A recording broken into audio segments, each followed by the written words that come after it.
السلام عليكم ورحمة الله وبركاته، ازي حضراتكم جميعا عاملين ايه؟ يا رب دايما تكونوا بخير. فيديو النهاردة روتين انا مصوراه من كام يوم، بس معلش هو انا اخرته شوية. اخد مني صراحة مونتاج كتير يعني، وتعبت جدا في الفيديو ده. فاتمنى لو شفت الفيديو عجبك متنسيش تحطيلي لايك واشتركي في القناة، ان شاء الله هتعجبك. تنظيفات ابتديت فيها من بدري، بس كان فاضل لي بقى المطبخ اخر حاجة خليته، لان هو اكتر حاجة بياخد مني وقت. صراحة بقى كنت سايباه، يعني قلت بقى طالما هنضفه بقى بالمرة تنظيف عميق، قلت لا خلاص بقى مش هعمل فيه حاجة. واهملت بقى صراحة، وكنت كل حاجة بحطها مش في مكانها، وحصل فوضى كبيرة قوي في المطبخ، فخلاني بقى كنت متضايقة من شكله، وكمان كنت تعبانة جدا. والحمد لله بقى ما صدقت فقت، قلت بس خلاص مش هسيب المطبخ. وحبيت صراحة أصور مع حضراتكم الروتين ده، بحيث إنه يعني يشجع ست بيت عايزة توضب مطبخها من الداخل مش من الخارج.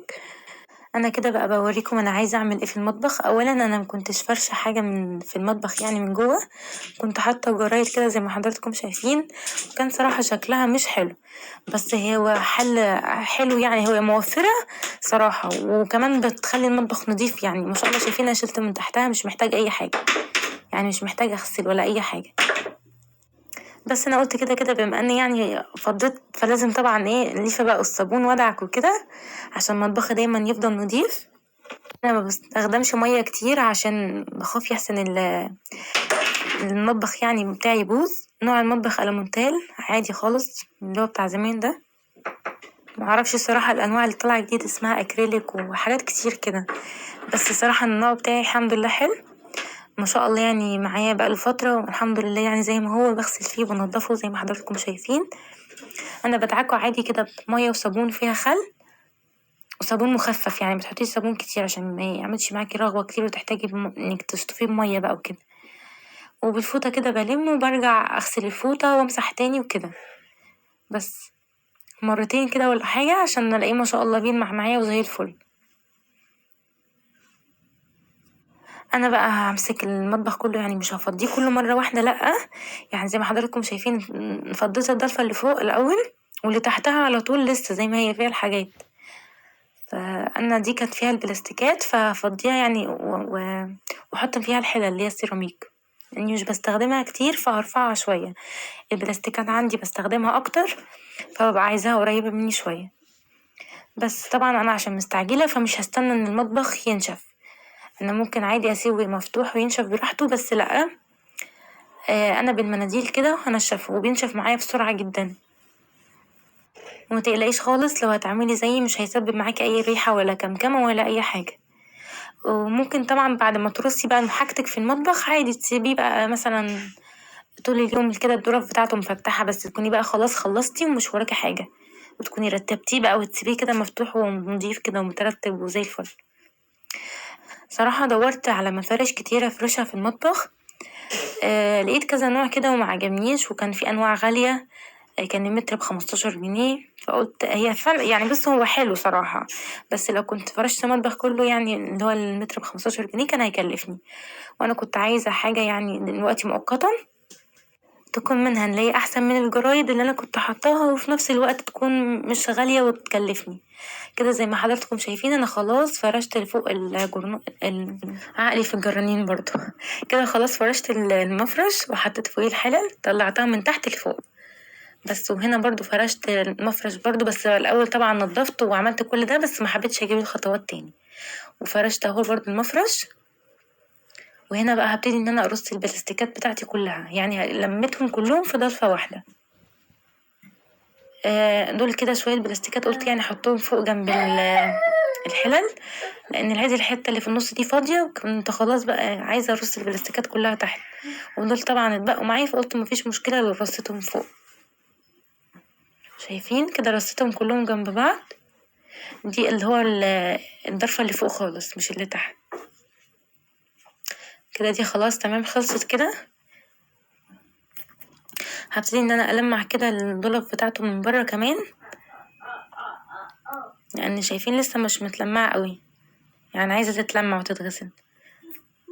هسيبها دلوقتي وهعملها في الاخر، يعني لما انضف المطبخ كله في الاخر من بره مرة واحدة. كده خلاص انتقلت لضلفة تانية. انا قعدت فترة فعلا سايباه عشان يعني انضفه كده التنظيفة الحلوة. اللي وريته لحضراتكم من شوية ده تايمر، انا بظبط لكل ضلفة يعني مثلا دقيقة او دقيقتين كده، زي مثلا ما اشوف الضلفة لو كبيرة وهتحتاج مني مجهود او صغيرة ومش هتاخد مني وقت كده. طبعا هو مش دقيقة بالظبط يعني هقدر اخلص ضلفة كاملة، بس يعني بديكم مثال. مثلا انت شوفي الضلفة اللي هتخلصيها مثلا كبيرة ولا صغيرة، وهتاخد منك وقت قد ايه، وتفضلي شغالة بنفس النمط، تحددي الوقت مثلا لكل ضرفة، وتبتدي انك تسمي الله وتبتدي على طول تشتغلي في المكان يعني اللي هتشتغلي فيه، وبأمر الله بتلاقي نفسك خلصتي كل حاجة على طول وما اخدتش معاكي وقت خالص. انا كده نزلت تحت، كنت حابة ان انا اغير مكان الالومنيات يعني وكده، بس صراحة لقيت ان ده انسب مكان ليهم ومغيرتش. دول الصواني، انا عاملة ضرفة كاملة للصواني بتاعتي، الصواني والطاسات وكده، وكمان الحلة اللي هي الاستانلس. برضو كنت فرشة جرانين شلتها وابتديت برضو بالمية والصابون كده ادعك ولمع وانضف. ما شاء الله يعني وانت شغالة كده بتحسي بنشاط. اهم حاجة بس تسمي الله وكل حاجة ان شاء الله تخلص على طول. كده انا خلاص نشفتها برضو بالمناديل وهفرش فيها مفرش. البكرة المنديل اللي هي المفرش على بعضها كانت عاملة 10 جنيه، ما شاء الله فيها حوالي 2.5 متر كده. جبت بكرتين ب20، عملوا ما شاء الله يعني معايا كمية حلوة. واحتجت صراحة تاني بكرة يعني عشان تكفي باقي الأماكن. أنا لميت هنا بس كل الصواني، وكمان حطيت الإبريق ده. وهنا الضلفة دي طبعا فضيت بقى معايا، وكانت صراحة برضو متبهدلة خالص. كنت حاطة كده هنا فوق السرافيز يعني اللي أنا مش بحتاجها، وكمان الفوط بتاع المطبخ، ويعني ملهاش أي لازمة. كنت حاسة إن هي ضلفة كركبة كده ملهاش أي لازمة، فقلت لأ خلاص هستغلها استغلال حلو، وهي مساحتها يعني مش وحشة حلوة. نضفت الأول فوق كده ومسحت ونشفت، وهفرش برضو المفرش، وقلت هحط فوق الطواجن، وهحط كمان المناديل المطبخ أو مفارش الحاجات اللي بستخدمها في المطبخ يعني. وهحط فيها الكسترات، الحاجات اللي هي بعجن عليها. حطيت من ورا كده الطواجن لأني ما بستخدمهاش كتير. وهنا لميت كل الفوط في قلب المنظم ده حلو صراحة. وهنا الحاجات اللي بستخدمها في التصوير، وده برضو فوط مطبخ، وده ورق زبدة. النهاردة انا ما سرعتش اي حاجة في الفيديو، حبيت اخلي كده كل فيديو يبقى براحته يعني. ودول المفارش السيليكون اللي بعجن عليهم، وكمان ملالة مطبخ وفوط كمان زيادة يعني بستخدمها برضو في المطبخ. انا الرف اللي فوق ده يعني هو صغير بس طويل لجوه، فكنت حابة ان انا استخدمه يعني استخدام صح. وصراحة الفوط والحاجات دي كنت الاول كده سايباها، فرتبتها في المنظم ده يعني حلو، اخد معايا صراحة كل الفوط ما عدا اللي هما الجداد دول. شايفين كده بقى احسن يعني. ودول المناديل اللي هما الزيادة عندي، طلعت بكرة ودي بكرة زيادة. هنزل بقى كده للجزء اللي تحت، هحوش برضو منه الجرنان وهنضفه. انا صراحة احترت يعني احط فيه ايه. كده خلاص نشفته وفرشته. واحسن حاجة يعني فكرت احطها فيه بقى ان انا الم فيه الاجهزة الكهربائية بتاعتي، اللي هي يعني بتاعت المطبخ، الخلاط، العجان، المضرب كده. بس قبل طبعا ما احطهم بقى، الحاجات بتاعتي صراحة كانت محتاجة تتنضف. طالما بقى يعني هشيلها بقى نضافة، بعمل تنظيف كده عام، فطبعا الحاجات لازم تتشال نضيفة كده وبتلمع. الخلاط بتاعي نضفته كده، الاماكن اللي هي بتبقى ضيقة دي بمسكها كده بفرشة الاسنان بنضفها. فرشة الاسنان دي نضيفة، انا مخصصاها للمطبخ بس. ونضفت كده المضرب بتاع العجان، خليته ما شاء الله بيلمع اهو. والعجان نفسه كمان نضفته، والاسلاك كلها بتاعت اي جهاز بعمله كده بالاستيك عشان ميبقاش واخد معايا مساحة. ولما بستخدمه عادي بشيل الاستيك وارجع اعمله تاني،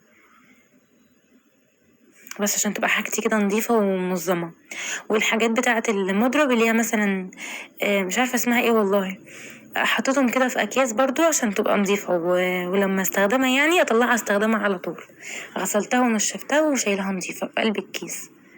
انا طلعت الخلاط ده استخدمه يعني، والكيتشن ماشين صراحة شيلته، حسيت ان هو كبير على قلة فايدة، فخليت الصغير ده، وخليت الكبة قصدي المطحنة الصغنونة، والحتة اللي بشاور عليها لحضراتكم دي هخليها بس هحط فيها الكبة بس، والشفشق ان شاء الله هحطه فوق الخلاط عادي مفيش مشكلة، او جنب الكبة عادي في الحتة يعني كبيرة ما شاء الله وتاخدهم هما الاتنين. الكبة بتاعتي صغيرة اصلا مش كبيرة. برضو قلت هرجع المطحنة الصغيرة لورا عادي احطها كده مش هتزعل في حاجة، واحط الشفشق مكانها يعني اي حاجة هتصرف. المهم ان الضلفة الحمد لله اخدتهم كلهم مع بعض بس، وكده صراحة بقت اريح ليا ومنظمة اكتر. كده بقى هدخل على الضلفة بتاعة الخزين، واحسن حاجة اني لميت حاجة الخزين كلها في ضلفة واحدة ريحت معايا صراحة. في اول الفيديو حضراتكم كنتوا شايفين علب كده فاضية ومغسولة، هي العلب اللي انا العلب اللي انا فضيتها كلها يعني عشان اغسلها، عشان احط فيها الحاجة على النظافة. انا قبل مثلا لو عندي مثلا تنظيفة مطبخ عميقة زي كده، قبل ما ابتدي فيها اليوم اللي بقى قبلها بكون يعني بأمر الله عارفة ان انا تاني يوم ان شاء الله بإذن الله هعمل التنظيفة دي، فببتدي ان انا مثلا ابقى غسل المواعين من بالليل، مخلصة حاجتي كلها من بالليل، مفضية الرخامة تماما من بالليل برضو، او الصبح اول ما تصحي عادي فضي حاجتك عشان تبقي مجهزة انك هتعملي بقى تنظيفة عميقة، بحيث اي حاجة عايزة تغسليها في الحوض يبقى معاكي نضيف مفيهوش مواعين، الرخامة تبقى فاضية عشان لو عايزة ترصي عليها حاجة مش لسه بقى هترصي وتعملي. بس انا كده كنت بشاور لكم يعني العلب دي انا حاطه فيها ايه، راح مفضيه فيها الرز والسكر، وهنا التوابل بتاعتي طبعا كله لسه بقى عايز يتفضى هفضيه كله وارتبه بقى من اول وجديد لانه عايز يترتب برضو، واشوف كمان انا محتاجه ايه الشهر امر الله اجيبه.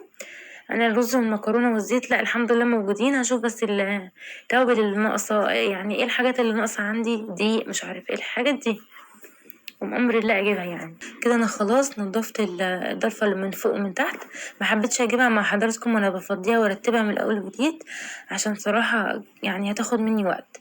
والمنديل اللي انا بحطه على الصينية كده عشان لو بحط عليه الازازة اللي انا فاتحاها بتاعة الزيت عشان ما تبهدلش معايا الصينية.